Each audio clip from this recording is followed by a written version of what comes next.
रघुनाथपुर में राम लक्ष्मण सीता तो बहुत है, लेकिन साथ में ओसामा भी है।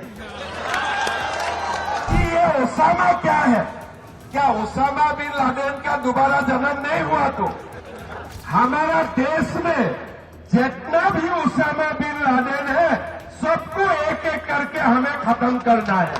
जितना भी ओसामा बिन लादेन है। बिहार चुनाव के लिए 6 नवंबर को वोटिंग होनी है। ऐसे में चुनाव प्रचार के आखिरी दिन सभी राजनीतिक दलों के दिग्गज रैलियां कर विरोधियों पर हमला करते दिखे। लेकिन इसी बीच असम के मुख्यमंत्री और बीजेपी नेता हेमंत बिस्वा शर्मा ने सिवान में जनसभा में विवादित बयान दे दिया, जिससे माहौल एक बार फिर गर्म आ गया। दरअसल हेमंत बिस्वा शर्मा ने मंच से आरजेडी प्रत्याशी ओसामा साहब का नाम लिए बिना उनकी तुलना ओसामा बिन लादेन से कर दी और कहा कि इस देश के जितने भी ओसामा हैं, सबको एक एक करके खत्म करना है। उन्होंने कहा कि ये देश राम सीता का देश है और कभी भी ओसामा बिन लादेन जैसा किसी का वर्चस्व नहीं मान्य होगा। सुनिए हेमंत बिस्वा शर्मा ने क्या कुछ कहा मंच से। कि रघुनाथपुर अगर मैं जाऊं तो सब राम का ही, मेरे राम सीता लक्ष्मण ही मेरा सामने आएगा। लेकिन मुझे बताया गया कि रघुनाथपुर में राम लक्ष्मण सीता तो बहुत है, लेकिन साथ में ओसामा भी है। तो मैंने खबर किया कि ये ओसामा क्या है? क्या ओसामा बिन लादेन का दोबारा जन्म नहीं हुआ? तो बोलो नहीं, ये भी एक ओसामा है। जो ओसामा मतलब वो बड़ा ओसामा बिन लादेन नहीं है, लेकिन छोटे रूप में वो भी ऐसा ही है।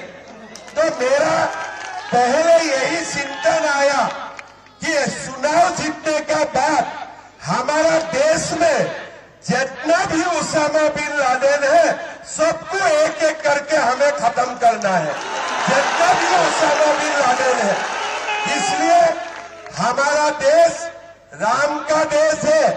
हमारा देश भगवान श्री कृष्ण का देश है। हमारा देश माँ सीता का देश है।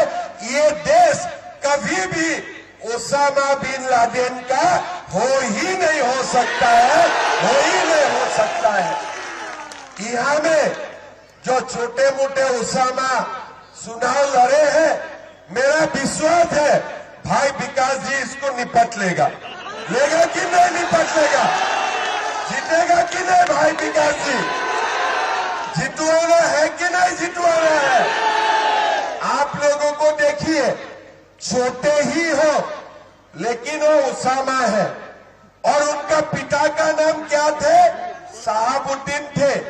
अगर ये ओसामा को इधर ही आप खत्म नहीं कर देगा तो पूरा बिहार तक जाएगा और बाद में देश का भी कोने कोने वो निकाल पड़ेगा। तो इसीलिए रघुनाथपुर का ये जिम्मेदारी है। ये जो छोटे ओसामा आपका सामने है, ये छोटे ओसामा को यही चुनाव में हमें खत्म कर देना चाहिए। मैं ठीक बोल रहा हूं कि नहीं बोल रहा हूं? आप लोग खत्म करेगा कि नहीं करेगा? तीर में वोट डालेगा कि नहीं डालेगा?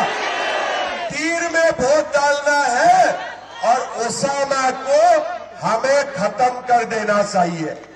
उनका पिताजी ने भी मर्डर करके रिकॉर्ड बना के रखा है। हमारा असम में अभी अभी हमने मोदी जी किए थे। हमारा असम में बिहू का डांस होते हैं। बिहू का डांस में हम लोगों ने मोदी जी का सामने गिनीज वर्ल्ड रिकॉर्ड बनाया।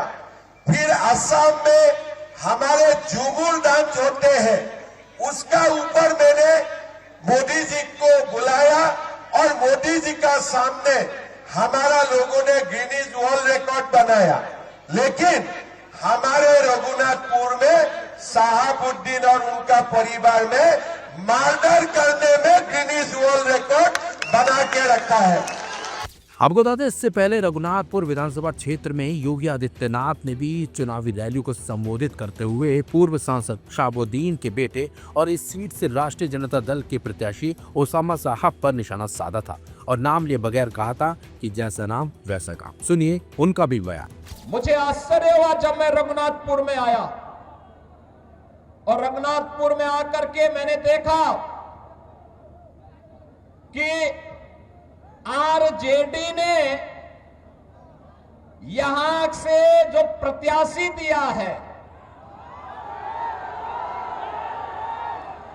वो अपनी खानदानी आपराधिक पृष्ठभूमि के लिए इस पूरे क्षेत्र नहीं देश और दुनिया में कुख्यात रहा है। नाम भी देखो ना, जैसा नाम वैसा काम, जैसा नाम वैसा काम।